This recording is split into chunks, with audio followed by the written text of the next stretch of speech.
নমস্কার বন্ধুরা, আমি রসময় দাস। আজ রওনা দিলাম সাউথ কলকাতার এক রঙিন যাত্রায়, যেখানে দেখা হবে বিশাল ঠাকুর আর উৎসবের রং। আজকের সকালটা একেবারে অসাধারণ। আকাশ একদম পরিষ্কার, সূর্যের রোদ ঝলমল করছে আর চারপাশে শান্ত। চলুন যাত্রা শুরু করি। তো প্রথমেই আমি একটা র্যাপিডো বাইক বুক করে নিয়ে রওনা দিলাম সাউথ কলকাতার দিকে। যেতে যেতে রাস্তায় পড়লো বিশ্ববাংলা গেট। বিশ্ববাংলা গেটের পিছনে যে মেঘ ভাসছে, এক অপূর্ব সুন্দর দৃশ্য।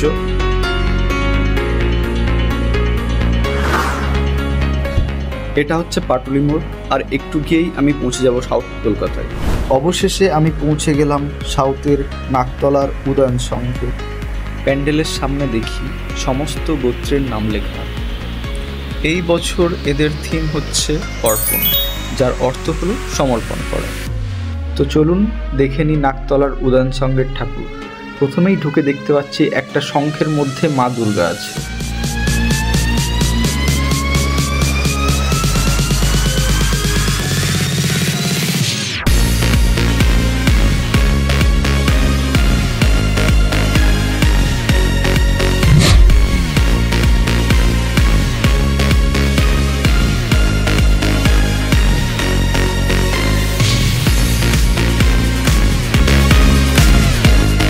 হঠাৎই বৃষ্টি শুরু হয়।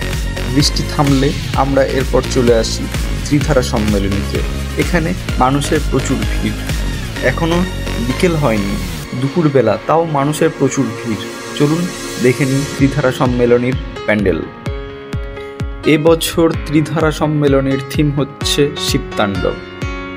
প্যান্ডেলে ঢুকেই দেখা যাচ্ছে মা কালীর মূর্তি, এবং প্যান্ডেলটিকে মনে হচ্ছে যেন কোনো একটা পাহাড়ের মধ্যে আমরা চলে এসেছি।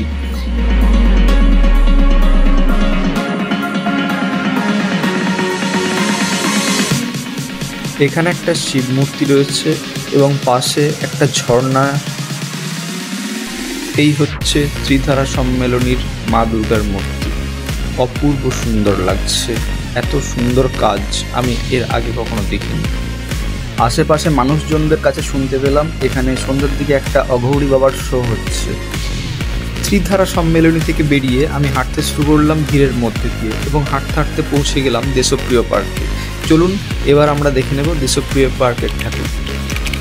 170 ফুটের একটা জাহাজের নির্মাণের ওপর এই প্যান্ডেলটা করেছে দেশপ্রিয় পার্কে। মানুষজনের ভিড় প্রচুর এখন থেকেই। এখন খটখটে দুপুরের রোদ, তাও এত লাইন মানুষজনের, এত মানুষ দেখতে আসছে। রাত্রিবেলায় তো এখানে আসাই যাবে না, এত ভিড়। তবে এটাই মূল মণ্ডপ না, এর পিছনে আছে দেশপ্রিয় পার্কের মূল মণ্ডপ। চলুন দেখে নিই। অসাধারণ সুন্দর কারুকার্য।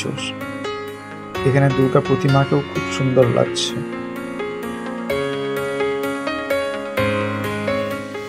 দেশপ্রিয় পার্ক থেকে বেরিয়ে রাস্তার অপোজিটে দেখতে পাই এই প্যান্ডেলটি। খুব সুন্দর কারুকার্য, মনে হচ্ছে যেন একটা মাটির ঘর, এর মধ্যে দেবী প্রতিমাকে রাখা হয়েছে। প্রতিমাকে খুব সুন্দর লাগছে। এখনো অস্ত্রদান করা হয়নি প্রতিমার হাতে।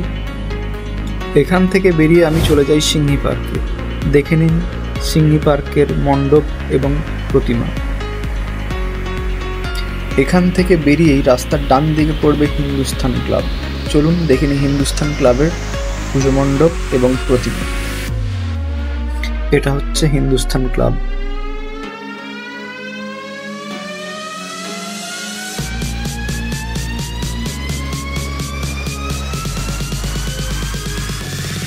এখান থেকে বেরিয়ে আমি চলে যাই একটু হাঁটা পথেই একডালিয়া এভারগ্রিন ক্লাবে।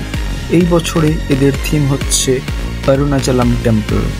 তো চলুন দেখে নিই একডালিয়া এভারগ্রিন ক্লাবের পুজো মণ্ডপ এবং প্রতিমা।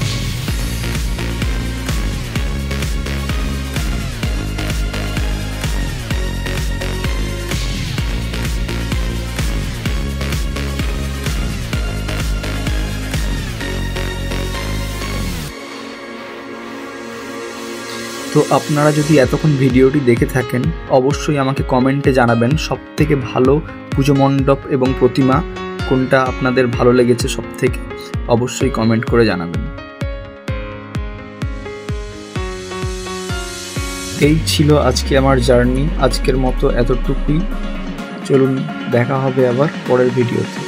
আর যদি ভিডিওটা ভালো লেগে থাকে অবশ্যই লাইক, কমেন্ট এবং শেয়ার করবেন।